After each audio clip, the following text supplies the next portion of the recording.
तरबियत ये है कि ये जानना कि कब बोलना है, यानी बोलने का भी वक्त होना चाहिए।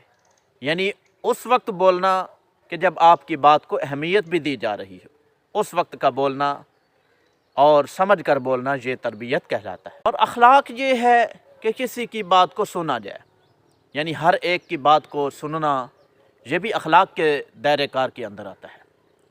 यानी अपने जानने वालों को और जो बड़े लोग समझे जाते हैं उनकी बात को तो सुना जाए और दूसरी की बात को रद्द कर देना, ये अखलाकियन तौर पर अच्छा नहीं है। अदब ये है कि जो बोल रहा है, कोई आदमी बात कर रहा है, उसकी बात को ना काटना, मुदाखलत ना करना, उसकी बात को मुकम्मल होने देना, फिर उसके बाद अपनी बात को, किसी की बात को दरमियान में काटना, ये अदब के दायरे के अंदर नहीं आता। और ज़हानत ये है कि हर उस शख्स पर यकीन न करना जो बोलता है, यानी उसको परखना भी चाहिए।